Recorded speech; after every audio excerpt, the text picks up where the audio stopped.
Good morning, good afternoon, good evening. Whenever this video finds you, I hope you're having a rad time. I'm the Figure Dude, and on today's Work in Progress Wednesday, we've got a couple of Kurt Angle Elites. Without further ado, let's talk about some figures. Dude.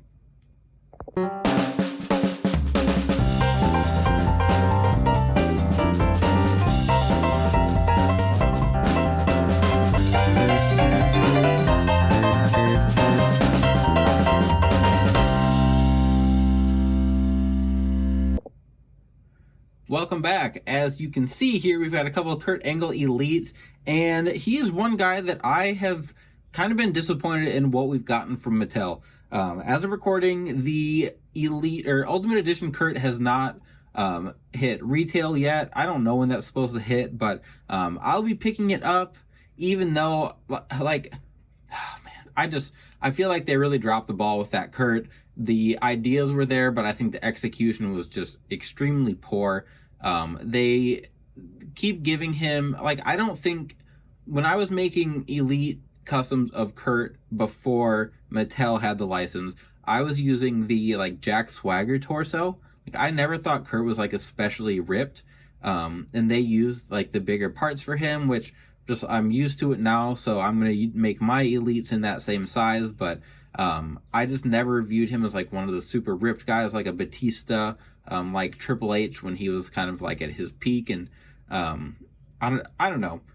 We can discuss parts a little different another day, but the Ultimate, it is what it is. I'll pick it up, but outside of that, we haven't gotten a lot of Kurts. We've gotten like 2 modern Kurt Angles. We got the Team Angle Kurt, and then maybe some basics. I think that's. We got an entrance great, so nothing too deep. And Kurt has so many cool attires.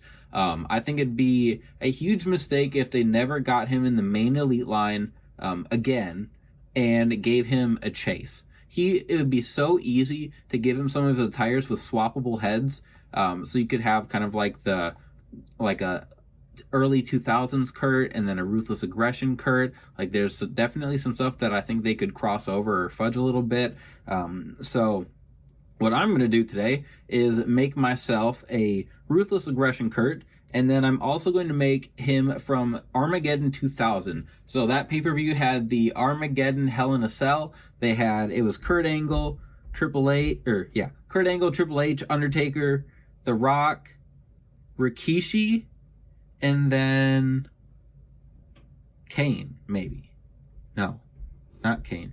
I can't remember. There were 6 guys. At the top of my head, I can't think of all 6. I don't even know. I can't remember what I just said. Anyway, Kurt Angle was WWE champion. He went in there to defend his belt against all 5 other guys, and I don't think they ever did it again on a pay-per-view, but I thought it was really cool. So anyway, I'm going to remake that attire, and what I'm going to have to do is, with this Kurt Angle, his singlet's going to have to be all white. So I've got some clear decals that just have the stars here, and I have a couple of these sheets. These are from 3XR Studios library, so these are going to be all over the singlet, and it's going to be in all white. Obviously, the torso does not match his skin tone. It's a Jason Jordan skin tone, and or torso. So what I'm going to do is tape it off right here on the legs, and then I'm going to just spray the whole torso, crotch piece, everything with a white primer.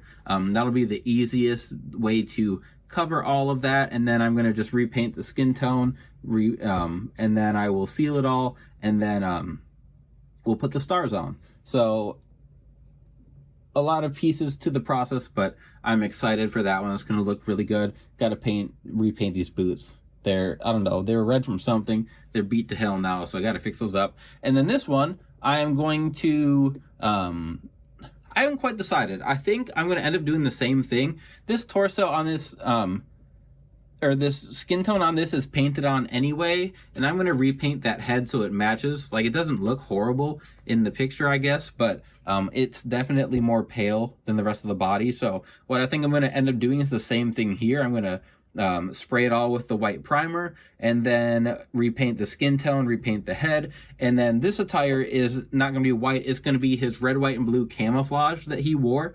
I have a figure for Ray, Edge, Eddie and Chavo and Chris Benoit. So I just need a Kurt Angle from like the start of that Ruthless Aggression period where Paul Heyman had his SmackDown 6 and they were all competing against each other. I don't have a Kurt that represents that time frame, so I'm going to take this one. I debated on a few attires, but I've seen like maybe one or two people do that camo attire, and I think it's really cool. So I'm going to do that with this one. So some decals over here, some painting over here. Got a nice mix of things to do today. Let's get to it. All right, so starting out with Kurt here, I've already primed it. I've sprayed it with my white paint, so I'm gonna just try and start getting these stars on. And I don't know exactly how. It's just they were just kind of in a sheet, obviously. So I'm gonna get them on and just try to make the pattern look good. I don't know if there was a specific pattern, and I'm not gonna try to match like star for star. They're pretty faded on the actual singlet he wore, so I feel like I can kind of get away with just making it work for whatever we've got here. So gonna get as much on as I can, and then I'll put a layer of Mod Podge over between the different pieces, just so that while I'm adding more and when like piecing it together, I'm not bumping it, scraping it, whatever. But I'm gonna get all the decals on before I paint the skin tone, so that when I paint the skin tone, if there's some decal that overruns, I can just paint over that, and it's clear, so it won't be too hard, and the skin tone covers really well, so that's not really a big worry, and I think that'll look the cleanest if I do it that way. And it will take a few layers, so I will do more than one. I will go through a few times, probably like 2-3 times maybe, more than that if I have to, but I want to keep it just I want to keep the layers thin. I want to keep it smooth, so I'm not going to go over it any more than I need to.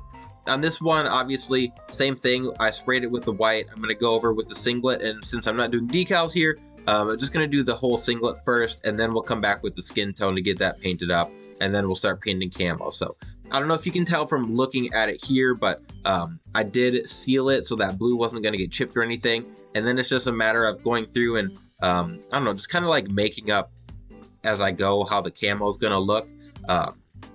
It's nice because I feel like you can't really mess it up. You can spread out the colors any way you want. If you do too much of a color, you can cover it up with the other colors. So it's not it's tedious because it takes a long time. But when it does come together, it looks really cool once you start like getting everything pieced in there. So we've got the white, obviously here comes the red, and then we'll finish up with gold after I get a few more layers in here. But even the singlet itself in real life seemed to have a lot of really open blue spots. So I'm not concerned about it, but at the same time, I don't like leaving a lot of space. I like making sure I've got the camo in there, so it doesn't just like look like splotches. It looks like camo. Then, like I said, here's the gold, and normally when I do gold, I'll use like a butterscotch beforehand and then go over it with the gold metallic. But since I'm just doing a small area, the gold metallic sticks out pretty well. I don't have to worry about it covering too much. It looks pretty good just by itself. But then after this, then I will paint the skin tone, and I'll spray and seal the whole body again.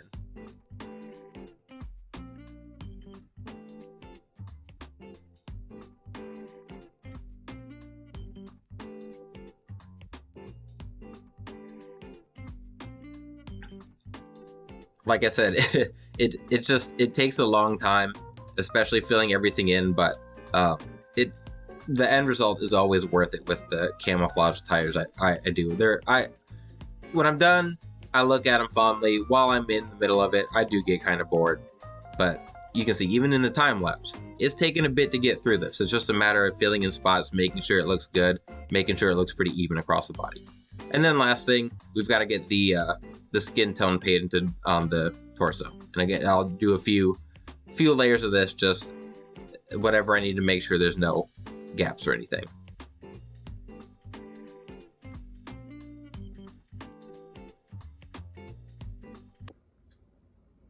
All right, welcome back, and we are going to take a look at the Kurt Angles we have here, and I am ecstatic with these. I wasn't sure how the decals were going to come out on the white one, but here we are with my Armageddon Kurt Angle, and I don't know, I'm really, really happy with it. I wasn't quite sure how I was going to do the decals as far as just like laying them on. So what I did was just kind of put them in like, kind of like in a diagonal pattern. So they weren't like perfectly aligned, but then it just kind of gave me some freedom. Where I needed to, I filled in gaps with maybe just like a couple stars. So I don't think there was really like a true pattern to it. But you can see, so like up close here, like on some of them, what I did was just put the decals on, and then I ended up painting the skin tone over the side of it, just so that it looks like it cuts off on the singlet there. I debated on exactly how I was going to do that, and I'm surprised we didn't get this head with the ultimate. I don't think we did. We got the crying, and then like two, we got the serious, and then the crying face is like a smiling face that we've gotten before, and then whatever I was saying. Anyway, back to my custom here. I do need to get some blue elbow pads. He wore some blue elbow pads, but I don't have any. His new ultimate comes with them, so maybe I'll take them off there, throw them on here. I don't know. I'm not sure how I feel about that ultimate yet, but this head's from the Milkomania set. You can see everything. I mean, looks really clean. I wasn't sure. I don't always like painting when their tights go down far. I don't like painting the line because it just doesn't always look clean, but that came out well. The tape really helped on there. And then of course we've got this one, and then we have the camo one, and this one I think looks fantastic. There was a few different options I had as far as the camo suit because he wore a couple different versions, but I decided to go with the gold. He had one that had, instead of gold, it had like a reddish pink color, which I just didn't think looked as good. So I don't dislike painting camo. I like watching it all come together, but it's just kind of tedious. But this one, I'm really happy with it. I repainted the head here, and the head seems to match the arms fine, but then it doesn't on the torso as much, even though I use the exact same paint, exact same mix and everything. That might just be a matter of how it dried on the torso. But you can see here, I did forget to put angle on his boots. I'll go back and do that, but we've got the full camo gear. I'm really happy with that. So technically I can complete my like SmackDown 6 era of with Kurt and Benoit, and then Edge, Mysterio, and the Guerreros. So mission accomplished here. I'm excited to add these two Kurt Angles. I definitely am going to do more. I will get a Kurt in here for comparison. I mean, it's pretty much all the same part, so like they should look pretty close to the same. But here's what we've gotten from Mattel with some different swapped arms. They do all have different arms, but I didn't have the arms that matched over here, so double jointed arms on the Team Angle Kurt. But like I said, we need more Kurt Angles. I don't know why they've only, like, it feels like we've been pretty short. Like, he should have been in the Legends line already, like at least once or twice. As much as we get like Hogan's, we've gotten more than one Shawn Michaels, I think, in the line. But yeah, anyway, give us more Kurts, give us more options. It's going to wrap everything up for Work in Progress Wednesday today. If you like what we're doing here, go check out the channel. We've got plenty of Work in Progress Wednesdays on here, plenty more to come. Please continue to like, share, subscribe. I always appreciate it. And remember, you can't buy happiness, but you can buy more action figures. Figure Dude out.